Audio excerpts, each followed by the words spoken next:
소방직 공무원을 준비하는 에듀윌 학생 여러분 반갑습니다. 한국사 임진석 강사입니다. 대망의 마지막 모의고사 10회차가 되겠습니다.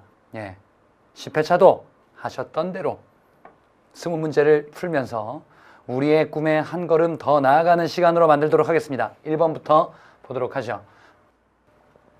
가라 유물 유적이 제작된 시기, 생활 모습으로 옳지 않은 것을 골라 보겠습니다.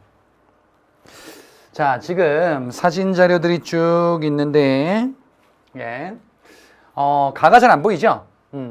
가는, 여러분 뭐 교재에선 잘 보일 겁니다. 자, 요거는 울산 방구대의 바위 그림이 되겠습니다. 바로 이제 청동기 시대 때 동물, 고래, 이런 것들이 조각이 되어 있어요. 그래서 이제 당시에 풍요를 기원하는 이런 당시의 생활 모습을 파악해 볼 수 있는 청동기 시대의 암각화가 되겠어요. 청동기 시대 때 암각화 또는 바위 그림은 울산, 울주, 반구대 바위 그림 요게 있고요. 그 다음에 동심원이 새겨져 있었던 뭐가 있었냐? 바로 동심원이 나온 고령의 양전동 알터바위 그림 또는 뭐 장기리 바위 그림이다 이렇게도 이야기를 하는 그 그림이 있죠. 다 청동기 시대임을 파악하셔야 됩니다. 나는 요거는 조개 껍데기 가면이에요. 신석기 시대 때 등장했었던 조개 껍데기 가면. 다는 보니까 고인돌이죠. 고인돌 청동기 시대 때 등장을 하죠. 라는 보니까 구석기 시대 때의 뗀석기, 주먹도끼 모습이 되겠습니다. 자, 그래서 가나다라를 파악을 하셨어요. 자, 가 시기는 청동기 시기예요. 가에 남성은 바깥일, 여성은 집안일을 담당하였다. 자, 남성은 바깥일, 여성은 집안일. 왜? 남성은 이제 힘을 쓰는 일, 뭐 전쟁도 있겠고요. 여성은 집안일을 담당하는 이렇게 직업이 남녀의 지위 및 직업이 분화되는 시기는 계급사회가 출현하는 청동기 시대에 해당하죠. 2번. 화덕이 중앙에 위치한 움집이 만들어졌다. 화덕이 중앙에 위치해 있대요. 움집인데 중앙에 위치한 화덕은 신석기 시대 때 등장을 하죠. 신석기 시대 때 등장한 움집의 특징이 바로 이렇죠. 반지하 형태이면서 화덕이 중앙에 위치해 있다. 그래서 신석기에 해당하는 내용 맞습니다. 3번. 일부 저습지에는 벼농사를 시행하였다. 벼농사 시행은 다 시기와 관련이 있죠. 왜? 청동기 시대 때 일부 지역에서 벼농사 처음으로 시행이 되잖아요. 신석기 때는 벼농사가 시행되지는 못하고요. 그 다음에 4번에 토테미즘과 샤머니즘이 처음 출현하였다. 토테미즘과 샤머니즘의 출현은 바로 신석기 시대 때 등장했었던 원시 신앙이에요. 그래서 4번은 답이 될 수가 없겠죠. 답은 4번. 2번 문제 보겠습니다. 가나 비문이 건립된 왕대에 대한 설명으로 옳지 않은 것을 골라보자. 자, 가 보니까요. 신라가 사신본에서 외인이 국경에 가득 차 성을 부수었대요. 일본 놈들이 왔구나. 그래서 노객이란 사람이 왕에게 분부를 청한데 신라를 구원하게 했대. 신라가 왜군이 오자, 쳐들어오자 도움을 요청하고 있죠. 누구에게? 광개토 대왕에게 도움을 요청했죠. 신라 뇌물마리간 당시 고구려 광개토 대왕에게 원군을 요청하는 내용이지. 그 다음에 나와 보니까 고구려 대왕이 상왕공왕과 함께 오랑캐 신라 매금을 만났대. 매금, 신라 매금 또는 동이 매금이란 표현으로 등장할 거예요. 이건 중원 고구려비에 나오는 표현이야. 고구려가 신라를 동이 매금이라고 칭하는 내용. 가는 광개토 대왕의 업적이죠. 이건 어디에 있냐? 광개토 대왕릉 비문에 있어요. 지금 문제에선 가나 비문이라고 돼 있어요. 가는 광개토 대왕릉 비문, 나는 중원 고구려비 해당하는 비문이에요. 근데 건립된 왕들의 둘 다 장수왕 때예요. 장수왕 때 해당하는 내용을 골라주시면 됩니다. 광개토 대왕의 업적을 후대왕 장수왕이 정리해서 이렇게 비문을 만든 거죠. 이거는 장수왕 시기 5세기 때 있었던 모습을 보여주는 비문이다. 자, 그래서 아닌 것을 골라보면요. 1번 백제를 공격하여 한강을 차지하였다. 장수왕 때 백제를 공격해서 한강을 차지하죠. 계로왕을 죽이고 한성을 함락시키잖아요. 이게 장수왕 때 있었던 남진 정책이죠. 2번 만주의 후연과 숙신을 격파하였다. 이거는 광개토 대왕 시기 때의 정책이에요. 광개토 대왕 시기 때의 만주 지역을 정복하는 내용이 되겠습니다. 후연과 숙신의 격파는요. 그리고 이거 말고 또 뭐 있어요? 후연, 숙신, 비려, 동부여 격파 이런 것들이 다 광개토 대왕 시기 때의 정책입니다. 자, 3번에 신라와 백제가 동맹을 체결하였다. 장수왕의 남진 정책 때문에 동맹을 체결하게 되죠. 4번에 고구려는 중국의 남북조와 교류하였다. 중국의 남북조와 교류하면서 한반도를 치는 거지. 남부를 치는 거죠. 이게 장수왕 시기 때의 남진 정책과 외교 정책. 예, 답은 2번. 3번 문제 보겠습니다. 기역왕에 대한 사실로 옳은 것을 골라보자. 자, 김유신이 김춘추와 어떻게 한대요. 그렇군요. 김춘추는 청혼을 해서 그리고 아들을 낳았대. 그러면은 기역왕은 김춘추의 아들이죠. 그렇잖아. 김춘추가 태종 무열왕으로 즉위하고요. 그리고 태종 무열왕의 아들이 무열왕계 직계 세습하시어 그 왕이 삼국 통일을 달성했었던 문무왕이지. 신라 중대에 태종 무열왕이 김춘추잖아요. 그리고 문무왕, 그리고 신문왕 이렇게 이어지잖아요. 신라 중대 때기다. 기역은 그래서 뭐냐? 문무왕이에요. 문무왕에 대해서 옳은 것을 골라라. 자, 삼국 통일 과정에서 대부분 문무왕의 업적이에요. 무열왕 시기 때 있었던 거는 뭐냐면은 백제를 멸망시킨 게 무열왕 시기에. 그래서 1번 태자 시기에 백자 정벌에 참여하였다. 문무왕은요, 바로 백제를 정벌했을 때는 아버지가 왕이었었어. 그러니까 태자 시기에 참여하겠죠. 왕이 아니다 그냥. 그리고 백제 정벌 이후에 문무왕이 왕이 돼서 이제 지휘하게 될 거야, 삼국 통일을. 2번은요, 김음돌의 난을 진압했다. 이건 신문왕의 업적이에요. 신문왕의 왕권 강화책. 3번 독서 삼품과 시시대 많은 육두품이 등용되었다. 이거는 신라 하대 원성왕 시기 때의 정책입니다. 그 다음에 당은 계림과 도독에 웅진과 계림에 도독부를 설치하고 도독에 임명하였다 라고 되어 있는데요. 요거는 문무왕 시기 때의 정책이 아닙니다. 당과 관련된 내용. 그래서 기역왕과 관련된 내용은 1번에 해당하는 요 내용, 삼국통일기에 있었던 내용이 되겠습니다. 자, 다음 문제는 4번이 되겠어요. 신라 골품제에 대한 표입니다. 가락계층에 대한 설명으로 적절한 것을 골라보자. 신라 골품제, 지금 보니까 1품부터 17 등급까지 있습니다. 그 다음에 모든 관직 착용이, 모든 관직에 임용이 가능했었던 가장 높은 계층이죠. 진골이에요. 그 다음에 육관 등 아찬까지 승진이 가능했었던 것이 그들이 바로 이제 육두품이 되겠지. 그 다음에 10관 등 대남하와 12관 등 대사, 5두품과 4두품의 승진 상한선입니다.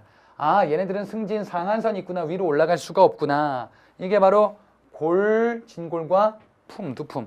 예, 골품제죠. 자, 적절한 것을 골라보자. 1번에 보시면은 가는 진골인데요. 5등급 대하찬 이상의 관직만을 차지하였다. 그런가요? 이것만 차지했대. 이거를 독점하는 거지 밑에도 차지할 수 있어요. 그래서 모든 하한선이 없으니까 이것만 차지했다라고 하면 틀린다. 2번 신라말 중앙에서 배제돼서 진골귀족에 도전하였다. 육두품이 진골귀족에 도전하였다. 그렇죠. 예, 육두품이 진골귀족에 도전한다.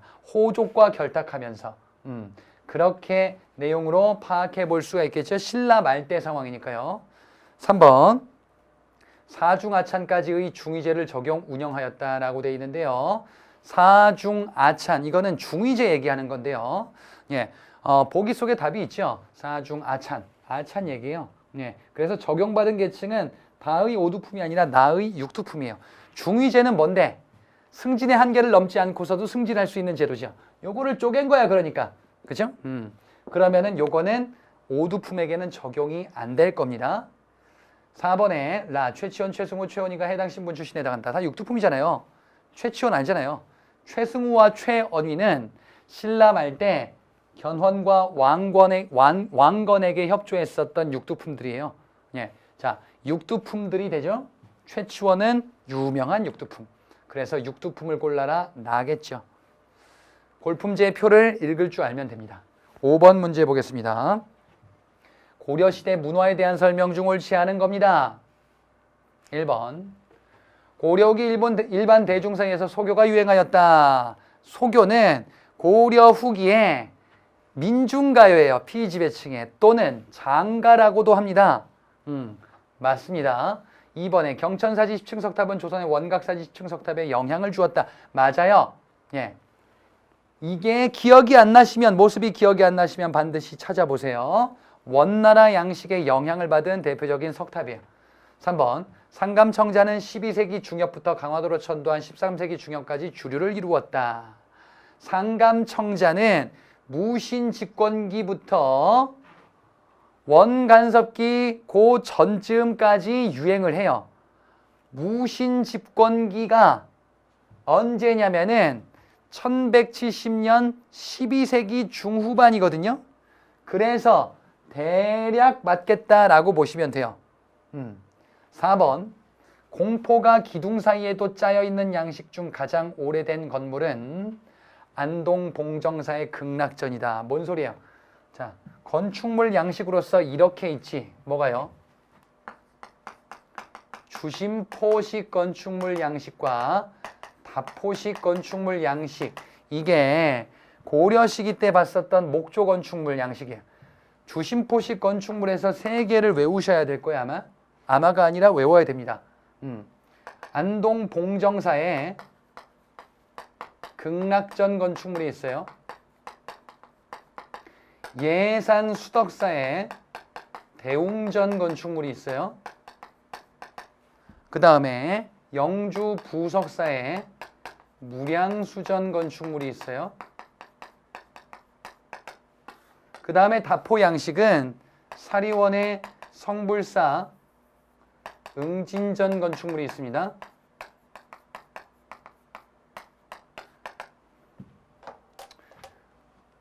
요게 많이 나오죠. 주심포 양식. 특히나 안동 봉정사 극락전이 가장 오래된 목조 건축물 양식. 근데 주심포와 단포가 뭔데? 주심포는 공포 사이에 포가 없는 거죠.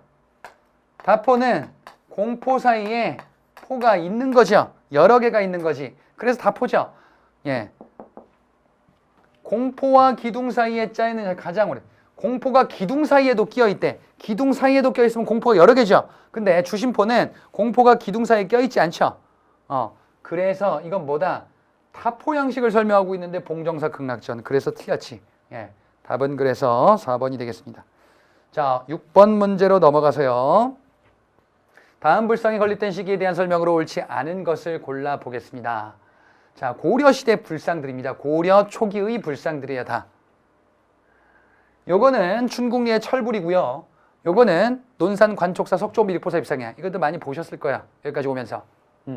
이 불상이 건립된 시기다. 고려 시기에 해당합니다. 고려 시기 중에서도 고려 전기에 해당해요.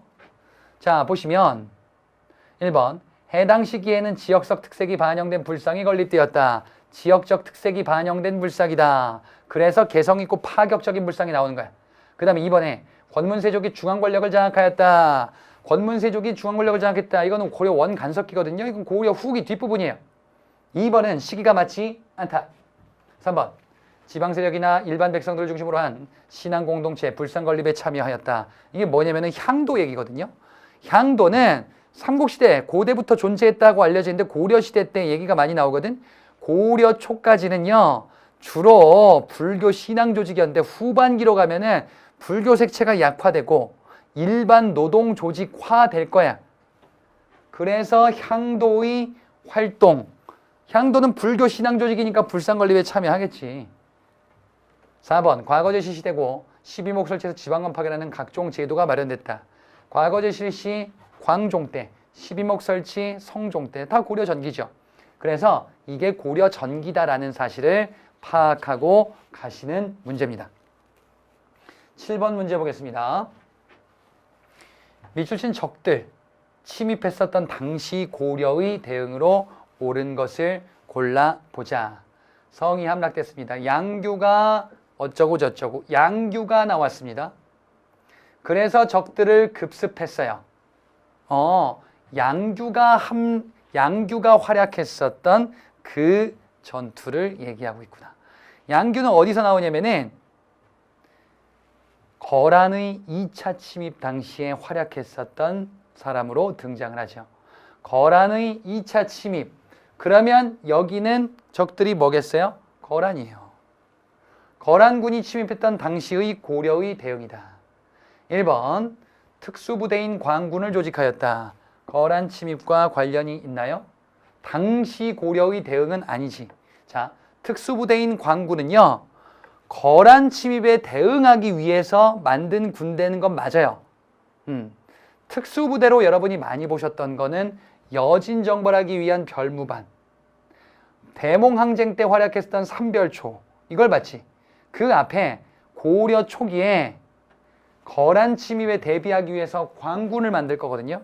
근데 이 광군은 고려 초기 맞긴 한데 이때 활약한 게 아니고 이전에 조직됐다가 일반 군대로 편입이 되는 특수부대예요.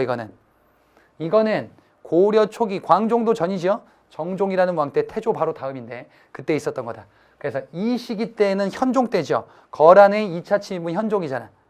그래서 그때와는 관련이 없습니다. 2번 초조대장경을 조판하였다. 거란 침입에 대항하기 위해서 만들었던 게 초조대장경이고 이게 소실돼서 다시 만들었던 게 뭐다? 나중에 대몽항쟁기 때 만들었던 8만대장경이 되겠죠.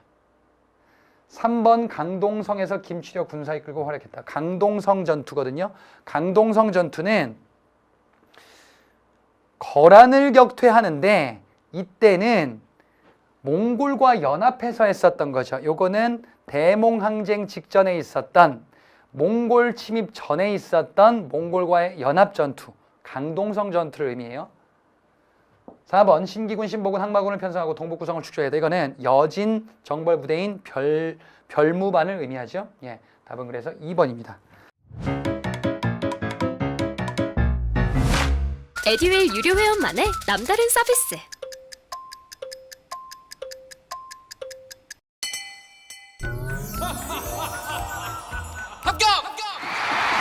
합격하고 돈도 받는 혜택. 오직 에듀윌 유료 회원에게만. 에듀윌. 무료 합격! 8번 문제 보겠습니다. 다음이 주신 이 책이 쓰여질 무렵 시대 상황으로 옳은 것을 골라보자. 이 책의 상권은 중국 역사를, 하권은 우리나라 역사를 시로 서술하였다라고 되어 있습니다. 상권은 중국의 역사, 하권은 우리나라 역사. 중국의 역사와 우리나라 역사를 시로 서술했대요. 그렇구나. 중국과 우리의 역사가 대등하다는 걸 보여주는 것 같아. 전반부에는 단군 조선부터 발해 역사, 단군의 얘기가 들어가 있겠네요. 발해 얘기도 들어가 있죠. 단군과 발해 얘기가 들어가 있다. 아하, 그러면 이거는 고조선의 기록이 담겨 있고요. 발해 역사를 우리 역사로 파악하고 있네. 이게 바로 뭐냐? 제왕운기예요. 이승휴의 제왕운기는 고려 원간섭기 때 만들어진 대표적인 역사서죠. 이 역사서인 이승휴의 제왕운기는 단군의 건국 사실이 담겨 있고요. 그 다음에 발해를 우리 국사로 본 가장 오래된 역사서입니다. 단군의 얘기가 담겨 있는 거는 삼국유사가 더 먼저긴 하죠. 그리고 우리 역사를 이렇게 중국과 대등하게 시로 서술하기도 했습니다. 제가 지금 말씀드린 게 제왕운기에서의 포인트들이에요. 자, 그러면 요거는 원간섭기입니다. 원간섭기 때 있었던 일을 골라주시면 되겠어요. 자, 1번 문벌귀족 관직을 독점하였다. 요거는 고려 중기에 해당하죠. 2번 전국 각지에서 하층민의 신분해방운동이 전개되었다. 하층민의 신분해방운동이 전개됐었던 시기. 요거는 무신집권기예요. 무신집권기 때 하층민의 신분해방운동이다라고 하면은 만적의 난을 떠올리시면 되죠. 그래서 요 이전에 해당합니다. 3번. 원의 일본 원정의 고려가 군대와 물자를 제공하였다. 예. 이게 바로 이제 원 간섭기 들어왔을 때죠. 원의 일본 원정에 고려가 이렇게 제공했었다. 이게 이제 충렬왕 때 있었던 거거든요. 그때 예, 일본을 정벌하기 위한 기구가 정동행성이었었잖아요. 이 정동행성을 공민왕 시기 때 폐지하는 거죠. 자, 3번이 정답입니다. 4번. 여진이 금을 세운 후 고려의 군신공을 요구했다. 이건 고려 중기죠. 여진종 얘기니까 답은 3번. 9번 문제 보도록 하겠습니다. 자, 마찬가지로 시기 파악이요. 시기를 파악해보자. 이 시기의 상황으로 적절한 것을 골라보시면 되는데요. 자, 농민이 심는 것은 곡물만이 아니래. 뭐가 있는데 여러 가지가 있고 이익을 헤아릴 수 없이 크대. 파, 마늘, 배추, 오이, 밭 등이 많다. 자, 이거 채소들이거든요. 담배도 나와요. 고구마도 나와. 담배, 고구마, 감자, 그리고 토마토, 고추, 호박 이런 것들 전부 다 외란 이후에 들어왔었던 우리나라의 외래 작물이에요. 그리고 지금 여기서는 이런 작물을 만들어서 이런 재배해서 팔면은 돈이 된다. 상품 작물을 얘기하는 거죠. 조선 후기 때 농업의 변화로서 상품 작물이 널리 성행하게 되더라 라는 것을 파악해 볼 수가 있지요. 출처보니까 경세유표거든요. 이거는 정약용해져서 그러니까 이 시기는 조선 후기다라는 거예요. 조선 후기에 해당하는 내용 골라보겠습니다. 1번. 씨앗을 일항에 파종하는 농법이 처음으로 행해졌다. 일항에 파종한대요. 이거죠. 밭농사 방식인데 땅을 일궈. 여기 고랑, 여기 일항. 자, 일항에 파종하는 게 이게 농종법이에요. 고랑에 파종하는 게 요게 견종법이에요. 조선 후기 때 시행된 거는 견종법입니다. 고랑에 파종하는. 이 고랑에 파종하는 방식으로 이제 뭐냐? 더 많은 생산력을 담보하게 되었다라는 농업 생산력 증대에서 봤었던 포인트일 거예요. 그래서 지금 고랑으로 바꿔야 됩니다. 견종법 얘기니까. 이번에 시정과 관영상점 설치해서 성읍이 번성하였다. 자, 고려든 조선이든 시전은 있어요. 근데 관영상점은 고려만 있어요. 조선시대 때는 관영상점이 없습니다. 예, 들어가면 무조건 오답이에요. 3번. 지주와 전호 간의 정률지대 방식의 계약이 처음으로 등장하였다. 자, 지주와 전호 간의 관계, 정률지대래. 정률지대의 반대가 정액지대죠. 자, 정률은 소작농인 전호가 지주에게 일정 비율을 납부하는 거예요. 50%를 납부한다. 비율을 정해놓고. 근데 조선 후기 때는 그게 아니라 비율이 아니라 일정 액수를 정해진 걸 주고 나머지를 소작농이 가져가는 거죠. 이게 소작농한테 유리했었던 뭐냐면은 도조법이죠. 이 도조법은 일정 액수, 즉 정해진 액수를 지급하는 거지. 그럼 조선 후기 때에는 뭐라고 바꾸랬냐? 지주와 전호 간의 정액지대 방식의 계약. 이렇게 바꿔야 맞죠. 정액지대 계약 방식이 도조법이니까. 기존에 있었던 게 정률지대고요. 4번. 농민의 자유로운 영농이 가능해졌으나 일부 지주는 직접 경영을 시도하였다. 예, 자유로운 영농이 가능해져요. 비교적. 왜? 아까 본 것처럼 액수만 납부하면 되니까 나머지는 그냥 알아서 지주가 간섭 안 해. 근데 일부 지주는 직접 경영을 시도해. 야, 너 농민이 이득 보내. 그러면은 내가 머슴 고용해서 해야지. 조선 후기 때의 모습 중에 하나임을 보셨을 거야. 머슴을 고용하여 지주가 직접 경영 시도하는 거야. 그러니까 농민의 수입이 늘어날 수 있었는데 이렇게 되는 사례들도 존재한다라는 거죠. 조선 후기 때 농촌사회 시대 방식의 변화와 관련해서 알아두셔야 됩니다. 10번 문제 보겠습니다. 다음 역사서 서문이 완성된 왕제위 기간에 있었던 사실. 자, 이게 무엇이냐? 편년최를 취해요. 편년최. 일단 단서입니다.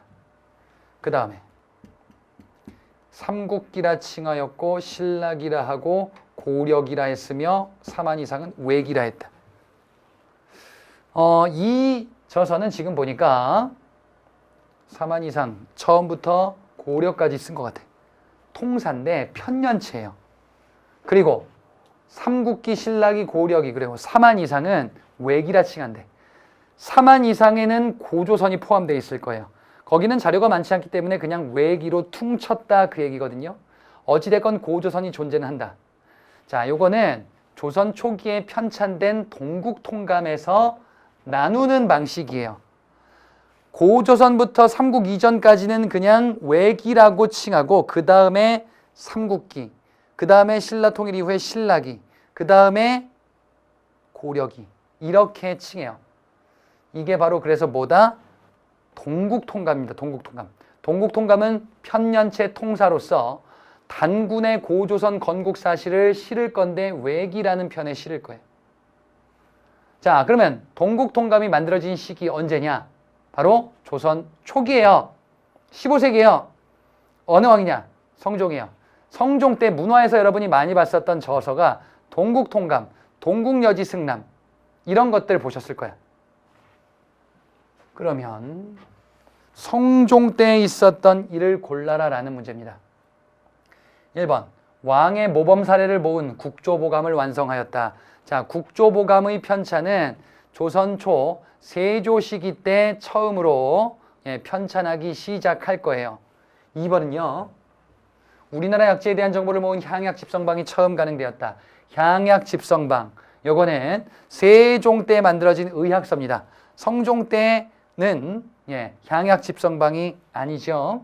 세종 때 향약집성방과 의방유치가 편찬될 거야. 디귿. 길래, 가래, 굴래, 빌래, 흉내 등의 국가 의례를 모아서 정리하였다. 하나, 둘, 셋, 넷, 다섯. 길가에 비가 올까요? 길가에 비 운군용. 그렇다. 이게 국가의 5가지 의례죠. 5가지 의례를 정리합니다. 그게 바로 뭐예요? 국조오례의. 국가 의례서인 국조오례의는 5가지 의례를 정리합니다.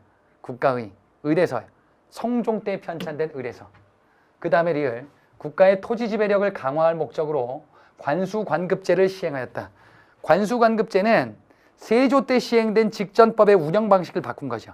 세조 때 직전법은 현직 관리에게만 수조권을 지급한다. 근데 수조권을 남용하는 사례들이 많죠. 이건 경제편주제죠. 관청이 수취하여 관청이 관리들에게 지급한단 말이에요. 관리가 직접 수조권을 행사하지 마라 라는 것이요. 이게 성종 때 시행된 정책이더라. 디귿과 리을입니다.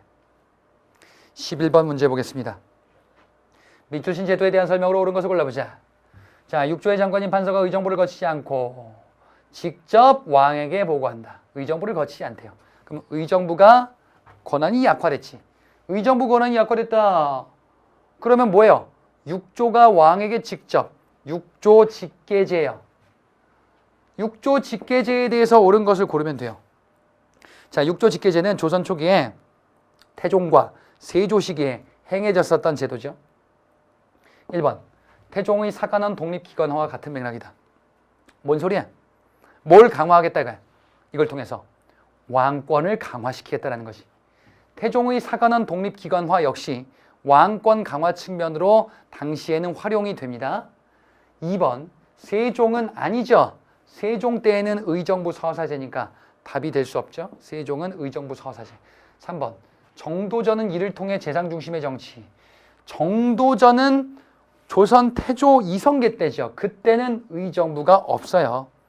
이 의정부는 태조 이후, 정도전은 태조 때만 활약했었던 사람이에요. 태조 이후에 정종 때 만들어진 기구라 이때는 의정부가 없더라. 4번 왕권과 함께하고 붕당 정치 대립을 시정하려는 목적이다. 이거는 탕평책에 해당한 내용이잖아요. 붕당 대립이라니. 붕당은 조선 중기에 나오잖아요. 이후에 대립이 문제가 돼서 후기 때, 조선 후기 때 이를 시정하고자 할 것이다. 근데 여기서는 조선 초기에 해당한 내용이니까 답이 될 수가 없겠다. 답은 1번입니다.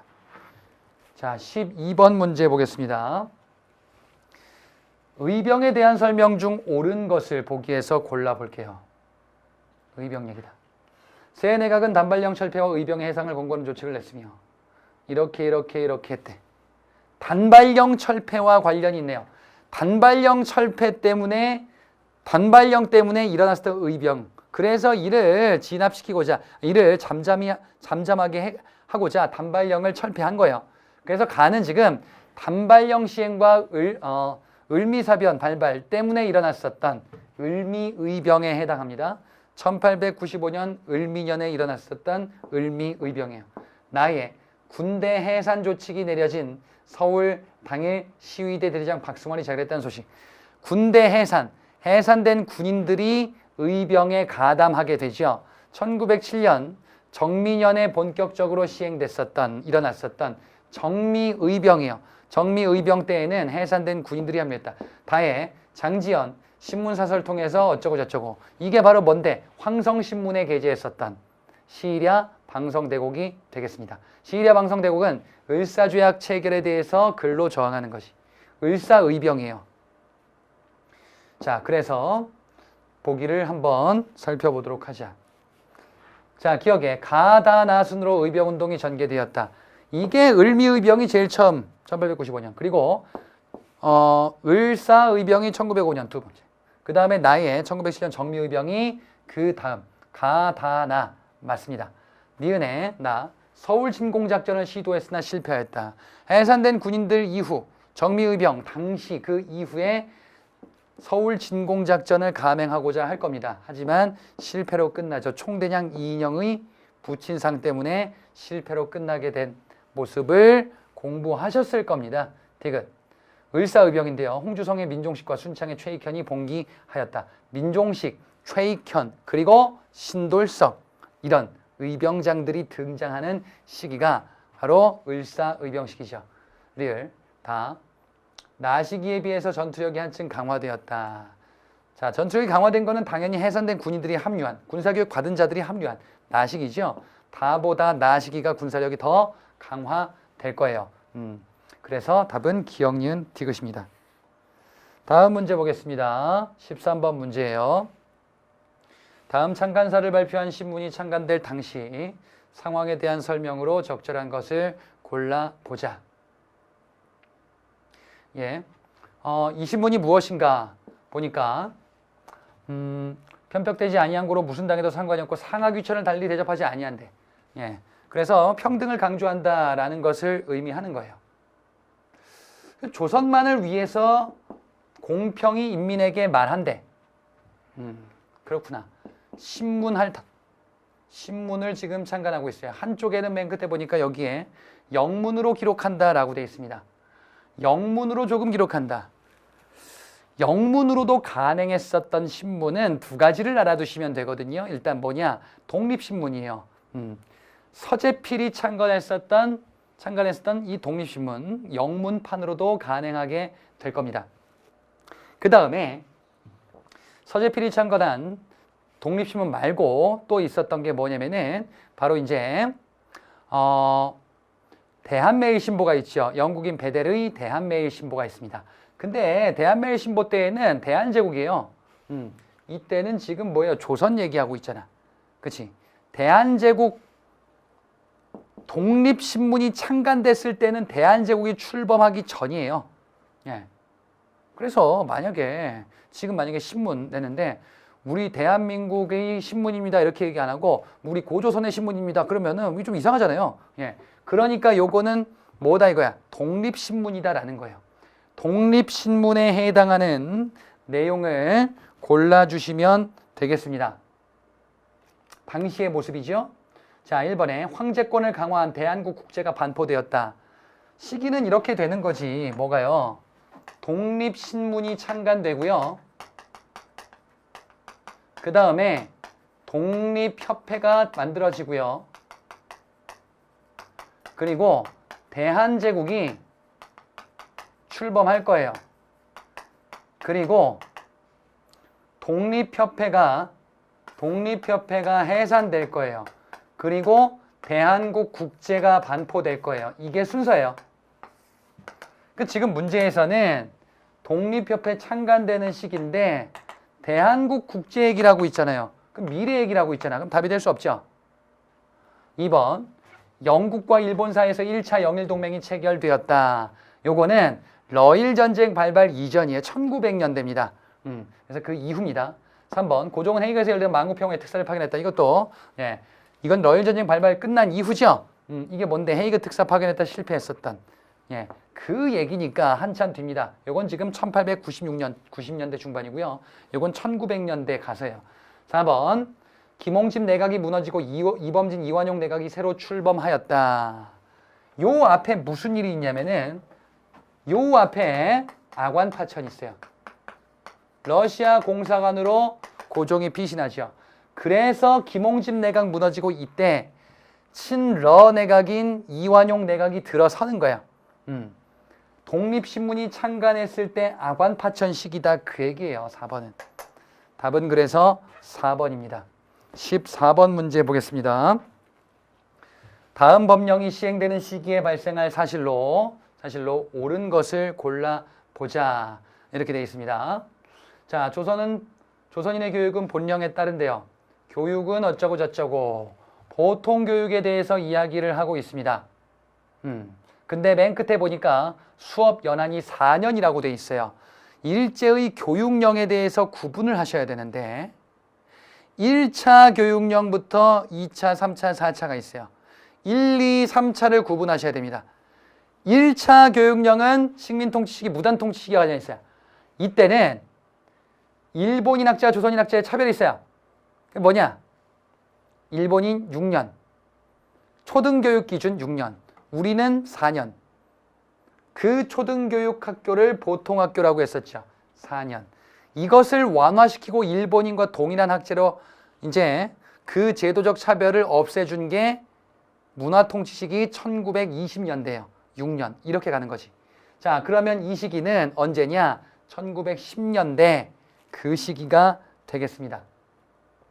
가는요. 그 다음에 나를 보니까 지금 5조에 보니까 보통학교 수업연한은 6년으로 한다라고 되어 있습니다. 그러니까 이거는 2차 조선 교육령 시기에 해당하죠. 자, 1차 조선 교육령 시기는 1910년대고요. 2차 조선 교육령 시기는 1920년대, 30년대 후반까지 좀 걸쳐 있어요. 일제가 국가 총동원령을 시행하는 시기 1930년대 후반 그때 가서 3차 교육령으로 바뀌게 될 거거든. 그래서 지금 제가 뭔 얘기냐면은 1차 교육령, 2차 조선교육령, 3차 조선교육령, 4차 조선교육령 요게 1910년대, 요게 20년대, 근데 요게 30년대 후반이에요. 그리고 40년대 이렇게 될 겁니다. 자, 그래서 지금 이게 가고요. 이게 나예요. 이게 적용되는 시기다. 자, 그러면은 보기를 보시겠습니다. 가에 보면은 농촌진흥운동이 시행되었다. 농촌진흥운동은 1930년대 전반부에 일제가 농촌을 달래기 위해서 시행한 제도예요. 그래서 이거는 가 시기 1910년대와는 관련이 전혀 없죠. 바로 2차 교육령 시기에 해당합니다. 이번에 경성제국대학이 설립되었다. 경성제국대학은 1920년대 1920년대 우리가 밀립대학 설립운동을 전개하죠. 근데 이 밀립대학을 설립하지 못하고 일제가 만든 교육기관이 되겠죠. 나 시기에 해당합니다. 1920년대. 3번 조선어학회 사건이 발생하였다. 조선어학회가 만들어진 거는 30년대 초고요. 조선어학회 사건이 벌어진 건 요거는 40년대 가서 해산되게 될 겁니다. 조선어학회가 해산되게 된 계기입니다. 그래서 나 시기가 아니고 요거는 그 이후다. 3번, 4번에 원산 노동자 총파업이 전개되었다. 1929년, 20년대 말이거든요. 그래서 나 시기에 해당합니다. 답은 4번이 되겠어요. 에듀윌 유료회원으로 가입을 했더니 친구 추천 이벤트가 있더라고요. 그래서 주변에 아는 사람들한테 추천을 다 해줬어요. 근데 친구들이 결제할 때마다 10만 원씩 받았거든요.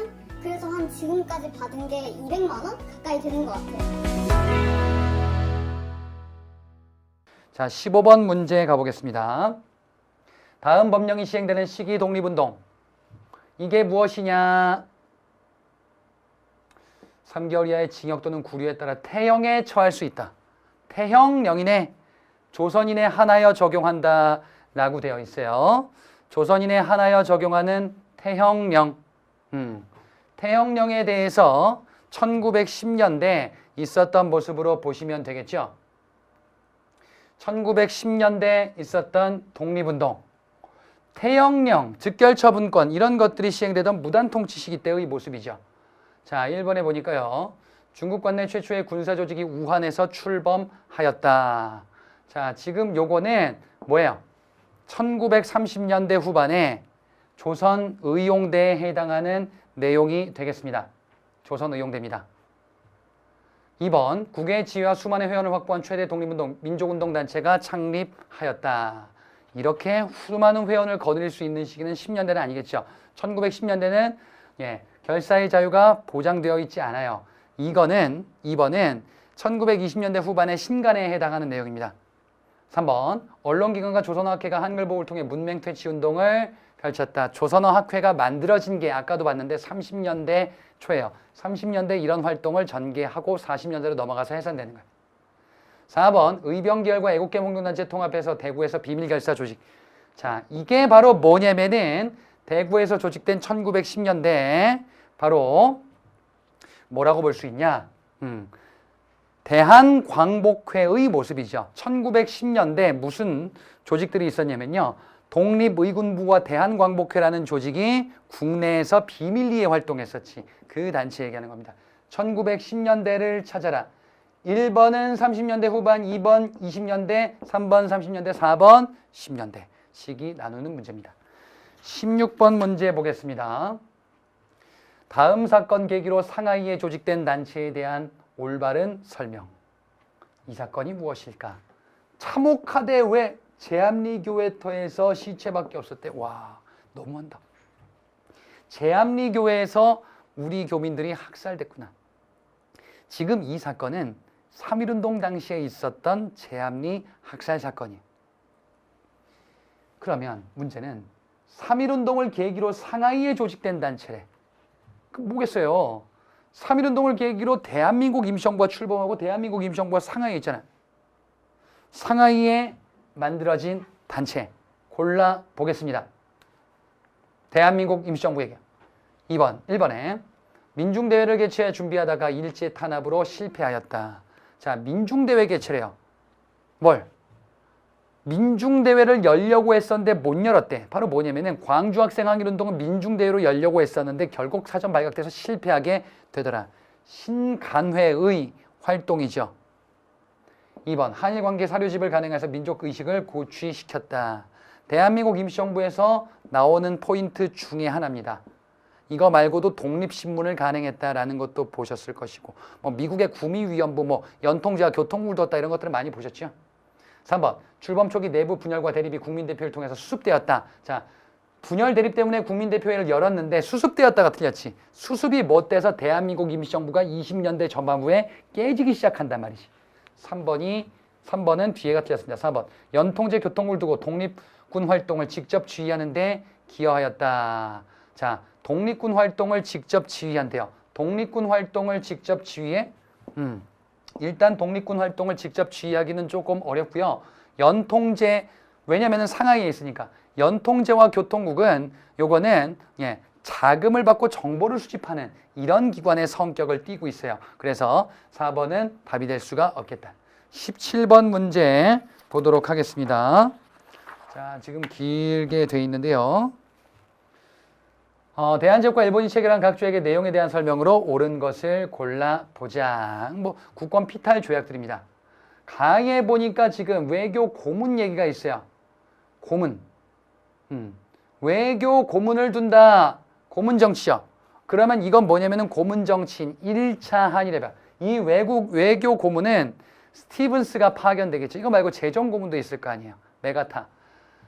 고문을 두는 1차 한일회벽. 키워드를 가지고서 파악하면 됩니다. 그 다음에 나에 보니까 지금 한국정부 시정개선에 관한 충고를 받아들인대. 충고를 받아들인대요. 내정간섭을 본격하기 전이거든요. 충고를 받아들이고 그 다음에 지금 이 4조에 보니까 일본 정부는 목적을 내는 전략상 필요한 지역을 언제든지 사용하도록 한대. 전략상 필요한 지점을 사용하도록 한대요. 전략상 필요한 지점을 사용하도록 한다. 군용지를 사용하는 거거든요. 그래서 지금 이건 뭐냐면은 충고 정치와 군용지 사용권이 명시된 한일 의정서입니다. 다에 보면요, 행정상의 처분 미리 통감의 승인을 받는데, 그리고 관리 임명 이런 것들도 통감이 관여를 하고 있네요. 그러면 지금 요거는 뭐냐면 행정권을 장악한 내용이네. 다는 바로 한일 신협약입니다. 정미 7조약이라고도 하죠. 라의 대한제국 정부는 일본 정부의 중개를 거치지 않고서 국제적 성질을 가진 하등의 조약이나 약속을 하지 않기로 한대. 그러면 우리가 일본 중개를 거치지 않고 조약을 못 맺네. 그럼 외교권을 일본에게 넘긴 꼴이네. 그래서 지금 라는 을사조약이에요. 그렇게 파악할 수 있습니다. 자, 가가 1차 한일협약, 나가 한일의정서, 다가 한일신협약, 라가 을사조약이 되겠어요. 가를 보겠습니다. 일본은 이를 계기로 사법권을 강탈하였다. 사법권 강탈은 따로 있죠. 기후각서입니다. 이번에 러일 전쟁이 발발하기 직전에 체결되었다. 나가요. 예. 한일 의정서인 나는요. 러일 전쟁 발발 이후야. 다 러일 전쟁 발발 이후예요. 전쟁 중에 체결된 게 가와다. 물론 순서는 나 다음에 가죠. 그 다음에 끝나고서 라, 다 순으로 체결될 겁니다. 3번 고종의 강제퇴위 후에 체결된 조약이다. 한일 신협약 얘기하는 건데 한일 신협약은 고종이 강제퇴위된 이후에 체결된 조약이에요. 예, 시기를 파악하셔야 되겠다. 그리고 군대 해산 조치로 이어지죠. 4번 부수 비밀각서에 대한제국 군대를 해산하기로 명시하였다. 그거는 한일 신협약의 비밀 부수각서예요. 그래서 요 다음에 뭐냐? 군대 해산 조치가 이루어지는 거지.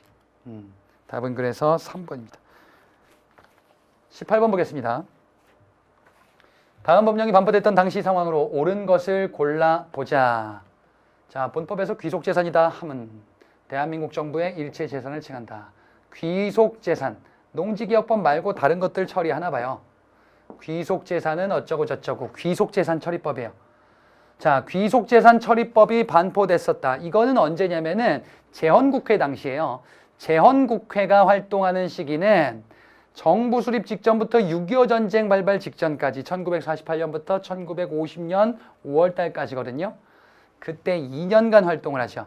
제헌국회가 했었던, 발표했었던, 반포했었던 그 법이 바로 제헌국회의 법이었었던 반민족행위 처벌법, 농지기억법, 그리고 귀속재산 처리법 이렇게 될 겁니다.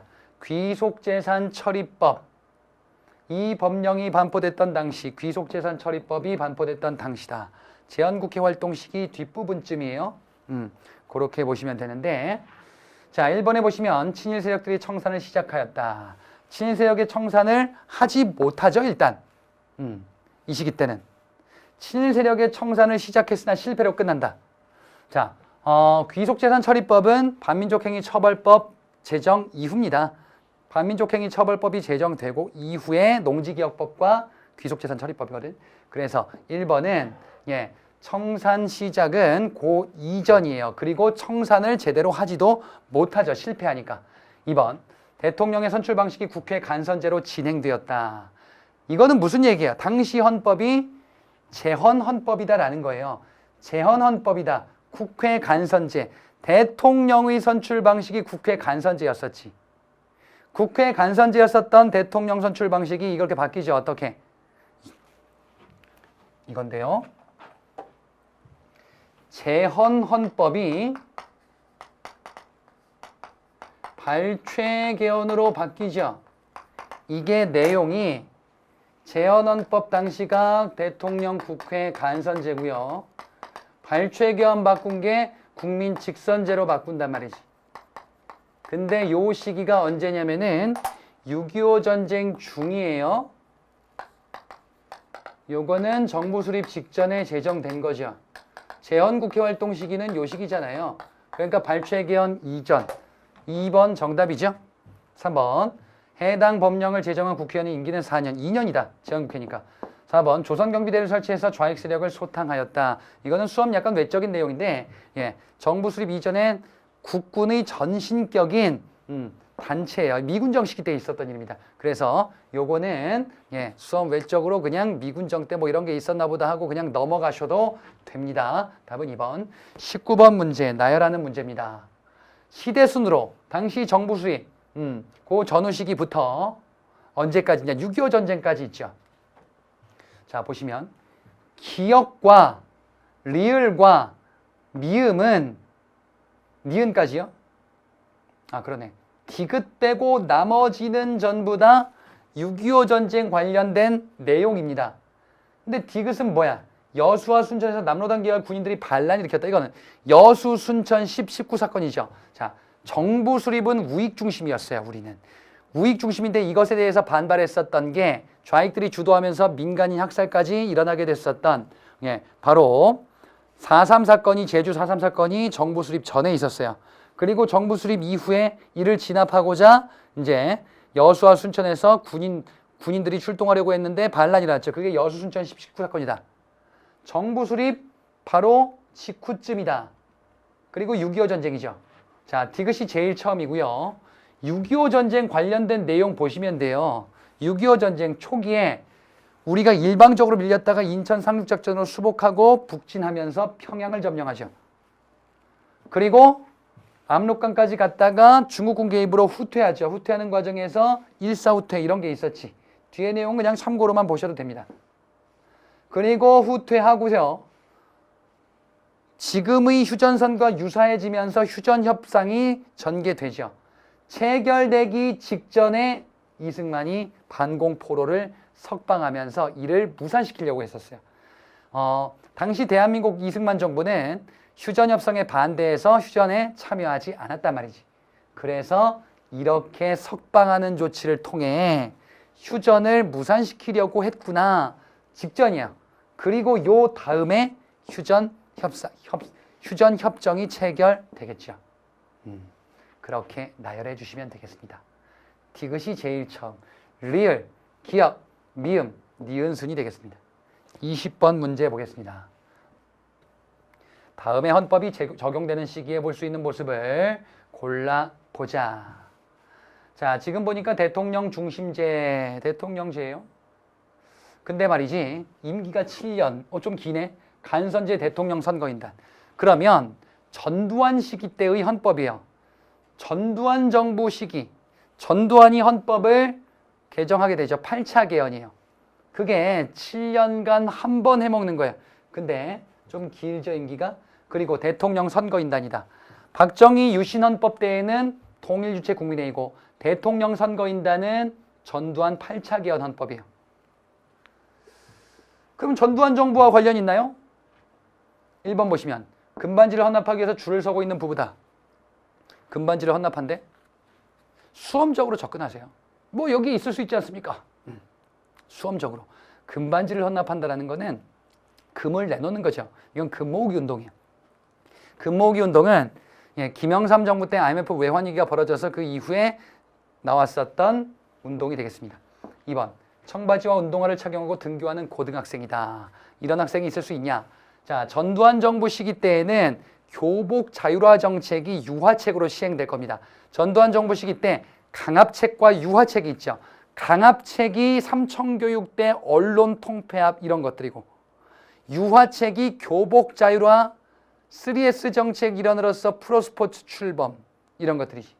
그래서 2번 답이다. 3번은요. 전남도청에서 총을 들고 민주화를 요구하는 시민들. 이거는 5.18 민주화 운동이거든요. 전두환 때 맞지 않습니까? 요거를 진압하고 나서 헌법을 개정해요. 그래서 요거는 약간의 페이크. 4번 대통령 단일화 결렬로 각각 출마하는 김영삼과 김대중이다. 요거는 전두환 정부 보세요. 전두환 정부 다음에 노태우 정부죠. 근데 노태우가 대통령 될 때 이때 대선이 김영삼과 김대중이 독자 출마할 거예요. 그래서 어부지리로 노태우가 당선된다. 이게 6월 민주항쟁 결과 직선제를 얻어낸 그 대통령 선거거든요. 그러니 헌법이 직선제로 개헌된 이후가 되겠지요. 4번은 지금 헌법 그 직후의 모습이 되겠습니다. 이렇게 2번으로 답을 고를 수가 있겠습니다. 자, 10회까지 쭉 검토를 해봤습니다. 예, 고생 많으셨고요. 여러분의 앞날에 행운이 있기를 간절히 바라면서 10회차 강의를 마무리하도록 하겠습니다. 그동안 수고 많으셨습니다. 마치겠습니다.